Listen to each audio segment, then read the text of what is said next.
नमस्कार, अपना प्रदेश उत्तर प्रदेश उत्तराखंड देख रहे हैं आप। मैं हूं आपके साथ पूजा मोहन पांडे।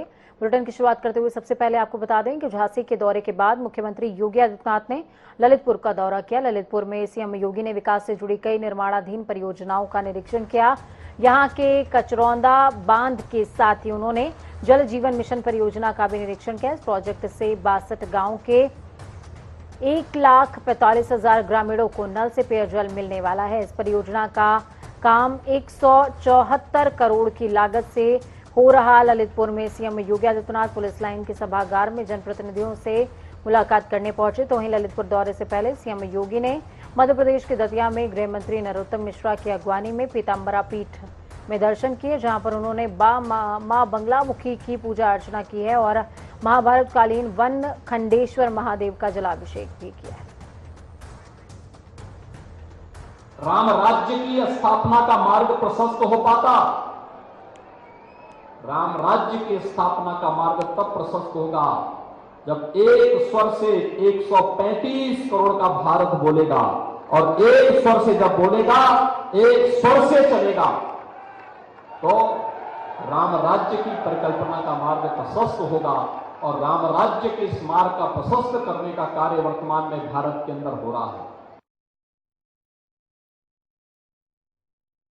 मैं बापू का अभिनंदन करता हूं बुंदेलखंड वासियों की ओर से, क्योंकि इस सभा के माध्यम से बुंदेलखंड के प्रत्येक गांव और प्रत्येक जन तक प्रभु राम की वाणी का संदेश पहुंचा है, व्यासपीठ का संदेश पहुंचा है। लोग आए हैं, बुंदेलखंड के अलग अलग जनपदों से लोग मुझे दिखाई दे रहे हैं। वे सभी आए हैं, और वैसे बापू की कथा होती है तो पूरा देश उमड़ता है, उसमें पूरा देश आता है। बिना भेदभाव के शासन की योजनाओं को मिल रहा है, हर एक को सुरक्षा मिल रही है, हर एक को हर प्रकार की सुविधा बिना भेदभाव के उपलब्ध करवाने का कार्य भी हो रहा है। और बिना भेदभाव की इतनी बड़ी कथा में आपको आने का अवसर भी प्राप्त हुआ, और साथ साथ प्रसाद ग्रहण करने का भी सौभाग्य प्राप्त हो रहा है। एक साथ सब कुछ है, और इसलिए आप सब सौभाग्यशाली हैं। तो वहीं समाजवादी पार्टी के अध्यक्ष अखिलेश यादव कल चंदौली जिले का दौरा करने वाले हैं। अपने दौरे के दौरान अखिलेश यादव मनराजपुर में पुलिस की दबिश के दौरान युवती की मौत को लेकर पीड़ित परिवार से मुलाकात भी करेंगे। अखिलेश यादव दोपहर करीबन 12 बजे चंदौली पहुंचेंगे। उनके दौरे के दौरान बड़ी तादाद में पार्टी के कार्यकर्ता भी मौजूद हो सकते हैं। पीड़ित परिवार से मुलाकात के बाद अखिलेश यादव करीबन 3:45 बजे मनराजपुर से प्रस्थान करेंगे। वहीं वाराणसी में मां श्रृंगार गौरी और ज्ञानवापी मस्जिद मामले में एक नया मोड़ सामने आ गया। दरअसल ज्ञानवापी मामले में हिंदू पक्ष की तरफ से वादी राखी सिंह अपना केस वापस लेने का ऐलान कर चुकी हैं।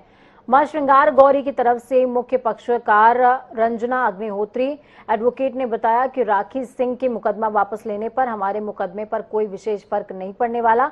उन्होंने बताया कि मुस्लिम पक्ष वीडियोग्राफी नहीं चाहता, इसलिए उन्होंने हंगामा किया है। वाराणसी में मां श्रृंगार गौरी और ज्ञानवापी मस्जिद में चल रहे मामले पर एक नया मोड़ आ चुका है। राखी जो उसमें एक फरियादी हैं, उन्होंने अपना मुकदमा वापस लेने का ऐलान कर दिया है। और ज्यादा जानकारी से हमारे साथ एडवोकेट रंजना अग्निहोत्री, जो कि मां श्रृंगार गौरी का पक्ष मुख्य रूप से रख रही हैं। क्या मामला है कि राखी जो का जो मामला जो आ रहा है कि उन्होंने अपना वाद वापस लेने का ऐलान किया है, क्या इस मुकदमे में कोई फर्क पड़ने वाला है? देखिए, हमारा मुकदमा 17 फरवरी 2021 को फाइल किया था। उस मुकदमे को फाइल करने के पहले हमने जो है विधिक तरीके से सारी जो नोटिस दी जाती हैं वक्फ बोर्ड को और गवर्नमेंट, सेंट्रल गवर्नमेंट को, स्टेट गवर्नमेंट को नोटिस देने के बाद वो मुकदमा हमारा दाखिल हुआ था काशी की अदालत में। मुकदमा एडमिट हो गया और इंतजामिया कमेटी को उसमें अपना जवाब फाइल करने के लिए समय दिया गया। हमारे मुकदमे फाइल करने के लगभग 8.5 महीने के बाद आप बता रहे हैं राखी सिंह और वह 5 अन्य के द्वारा एज ए भक्त की कैपेसिटी में, एज ए डिवोटी एक मुकदमा फाइल किया गया कि हमको भी पूजा अर्चना का अधिकार दिया जाए। हमारा मुकदमा जो था उसमें माता श्रृंगार गौरी स्वयं पार्टी, माता श्रृंगार गौरी द्वारा वादमित रंजना अग्निहोत्री व अन्य व्यक्ति, जिसमें कि जन उद्घोष सेवा संस्थान के कुलदीप तिवारी, शिशिर चतुर्वेदी और नीरज शंकर सक्सेना इत्यादि लोग। इस मुकदमे में वकील हमारे हरिशंकर जैन जी और विष्णु शंकर जैन हैं। मुकदमा एडमिट हो चुका है। अभी आप बता रहे हैं कि राकेश सिंह द्वारा मुकदमा वापस लिया जा रहा है। राकेश सिंह का मुकदमा खाली डिवोटी की कैपेसिटी से था, इंडिविजुअल कैपेसिटी से था। उनके मुकदमा वापस लेने से अन्य लंबित मुकदमों पर कोई भी असर नहीं पड़ने वाला है। लोगों के अंदर आशंकाएं बढ़ गई इस समाचार के बाद।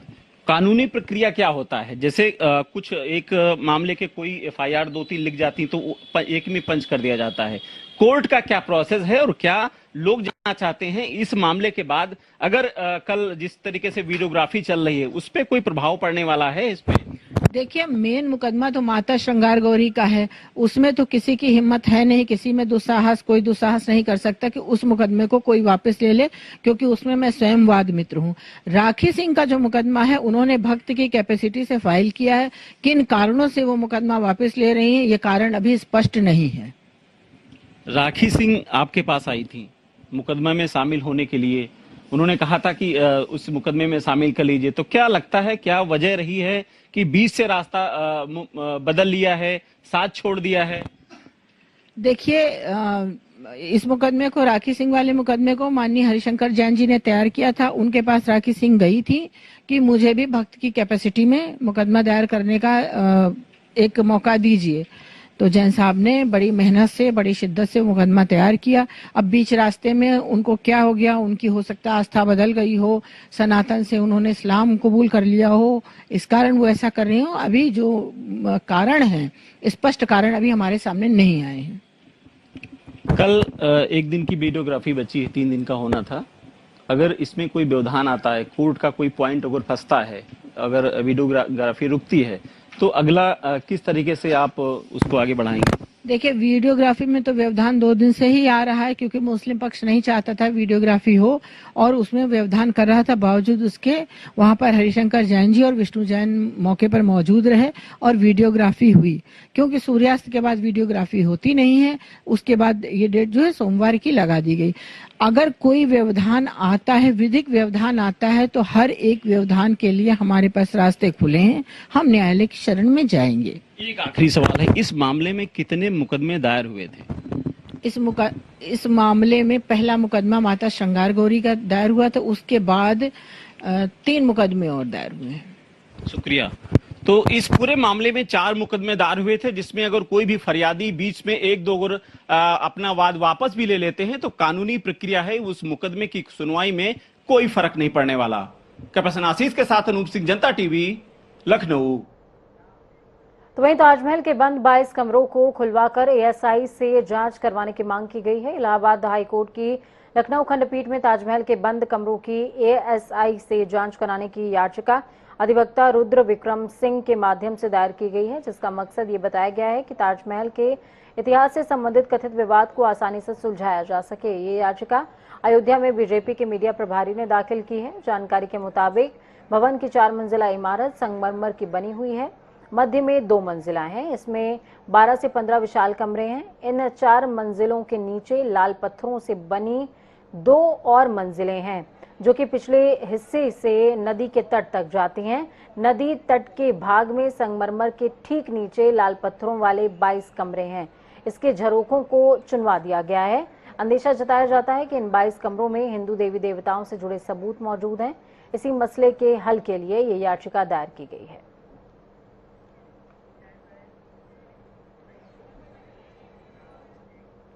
समाजवादी पार्टी के वरिष्ठ नेता आजम खान भले ही सुप्रीम कोर्ट और इलाहाबाद हाईकोर्ट से जमानत लेने के प्रयास में मौजूद हों, लेकिन नया मामला सामने आने के बाद उनकी मुश्किलों में इजाफा हुआ है। आजम खान के खिलाफ एक दस्तावेज पर 3 स्कूल की मान्यता लेने का मामला सामने आया। सीतापुर के जेल में 16 महीने से बंद समाजवादी पार्टी के विधायक आजम खान की इस मामले में 19 मई को रामपुर की कोर्ट में पेशी होनी है। आजम खान के खिलाफ रामपुर में मामले बढ़ते जा रहे हैं। 88 केस में से 87 में जमानत पा चुके आजम खान अब एक मामले के कारण चर्चा में बने हुए हैं। आजम खान के खिलाफ एक वारंट सीतापुर जेल में पहुंचने के बाद उनकी जो परेशानियां हैं, एक बार फिर से उसमें इजाफा हुआ है।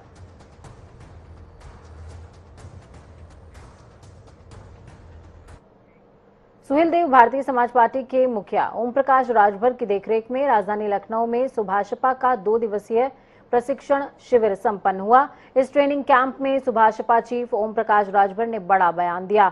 उन्होंने कहा कि 2024 का लोकसभा चुनाव विधानसभा चुनाव में बने गठबंधन के साथ ही लड़ा जाएगा। ओपी राजभर ने कहा कि अखिलेश यादव, जयंत चौधरी और संजय चौहान के साथ गठबंधन बना रहेगा। सुहेलदेव भारतीय समाज पार्टी के मुखिया ओम प्रकाश राजभर ने कहा कि सभी एंटी बीजेपी पार्टियों को लेकर लोकसभा में बड़ा गठबंधन बनेगा। उन्होंने ये भी कहा कि ममता बनर्जी, अखिलेश यादव, अरविंद केजरीवाल, लालू प्रसाद यादव और उद्धव ठाकरे सबको एक साथ लाने की कोशिश होगी। सुभाषपा चीफ ने यह भी दावा किया है कि ममता बनर्जी ने गठबंधन को लेकर उद्धव ठाकरे और लालू प्रसाद यादव से मुलाकात की है।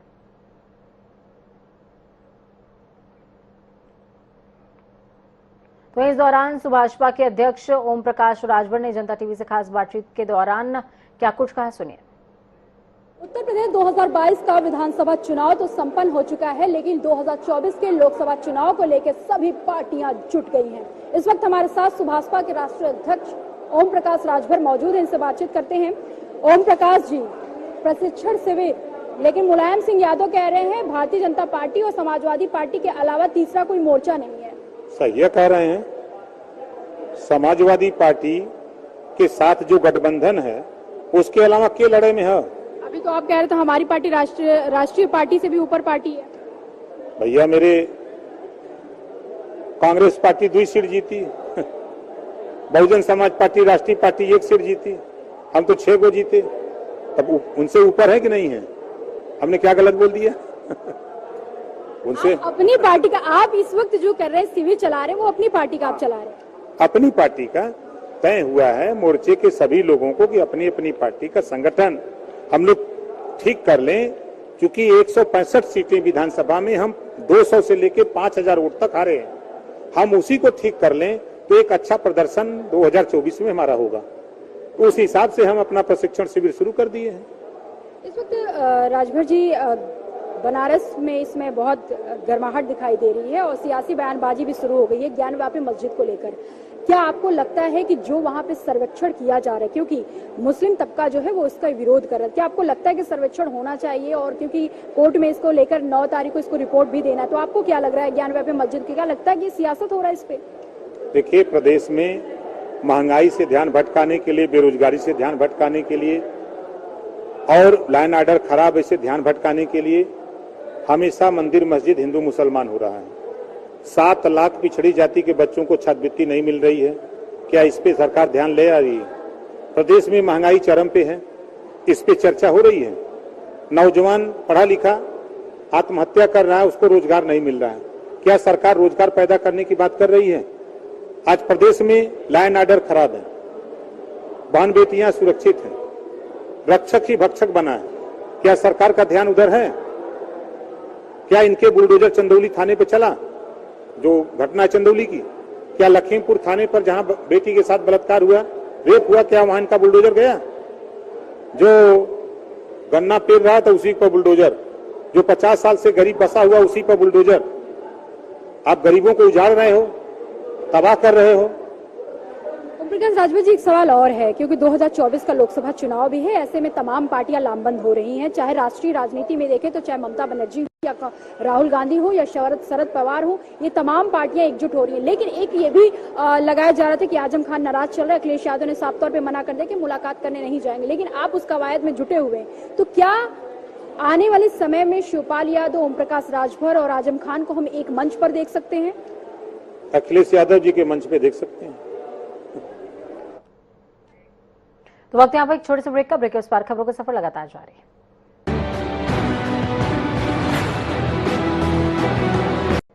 ब्रेक के बाद एक बार फिर से आप सभी का स्वागत है। बात उत्तराखंड की करेंगे। बद्रीनाथ धाम के कपाट आज श्रद्धालुओं के लिए खोल दिए गए। कपाट खुलने से पहले बद्रीनाथ मंदिर को फूलों और लाइटों से सजाया गया था। बद्रीनाथ धाम के कपाट श्रद्धालुओं के लिए विधि विधान, मंत्रोच्चार और सेना बैंड की धुनों के साथ आज 6:15 पर खोल दिए गए। बद्रीनाथ धाम में बड़ी तादाद में श्रद्धालु मौजूद हैं। धाम खोलने के लिए आदि शंकराचार्य की गद्दी और भगवान विष्णु के वाहन गरुड़ जी की मूर्ति तेल कलश यात्रा के साथ जोशी मठ के नृसिंह मंदिर से अपने अगले पड़ाव योग ध्यान बद्री मंदिर पांडुकेश्वर पहुंचा दी गई थी। चारधाम यात्रा में भारी तादाद में श्रद्धालुओं के आने का अनुमान है। आपको बता दें कि एक दिन में 15,000 श्रद्धालु ही बद्रीनाथ धाम में दर्शन कर सकेंगे। दर्शन के लिए पर्यटन विभाग की वेबसाइट पर रजिस्ट्रेशन कराना अनिवार्य होगा। जिला प्रशासन और राज्य सरकार की तरफ से सभी तैयारियां पुख्ता हैं।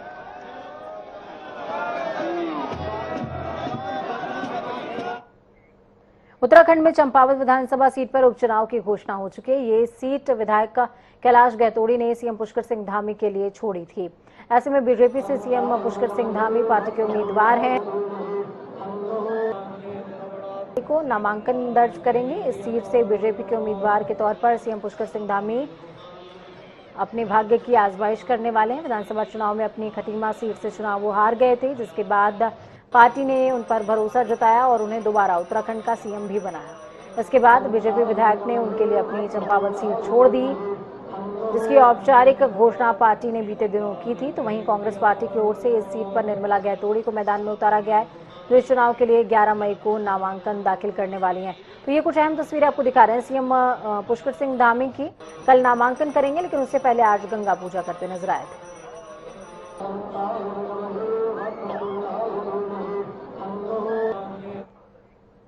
चंपावत उपचुनाव में कांग्रेस से उर्मिला गहतोड़ी को प्रत्याशी बनाए जाने के बाद भाजपा मुख्यमंत्री पुष्कर सिंह धामी की बंपर जीत तय मान रही है। नेताओं का कहना है कि मुख्यमंत्री के सामने कांग्रेस ने कमजोर प्रत्याशी उतारा। ऐसे में भाजपा के प्रदेश महामंत्री सुरेश भट्ट ने कहा कि कांग्रेस को वहां पर चुनाव लड़ाने की बजाय पिछली हार पर चिंतन करने की जरूरत है। ये कांग्रेस का अपना आंतरिक मामला है। वहाँ चंपावत का उपचुनाव, जहाँ से हमारे युवा कोई पैकेज लगा हुआ है, ऊर्जावान मुख्यमंत्री चुनाव लड़ रहे हैं। मैं यूपी की खबर फतेहपुर पे छूटी थी ना, कांग्रेस ने नहीं एक दो यूपी की खबर पड़ा कि कैंडिडेट घोषित नहीं करते तो निर्दल हो जाते, लेकिन चूंकि उनकी पार्टी का मामला है, उन्होंने जो भी प्रत्याशी कांग्रेस का आया है, मैं इतना कह सकता हूं कि भारतीय जनता पार्टी का प्रत्याशी और हमारे मुख्यमंत्री रिकॉर्ड मतों से वहां से जीतेंगे और वहां एक बहुत बड़ी जीत हम प्राप्त करेंगे। फतेहपुर जिले में ईंट भट्टे पर एक दंपत्ति मजदूर की संदिग्ध परिस्थितियों में मौत हो गई। शव देख मजदूरों में हड़कंप मच गया।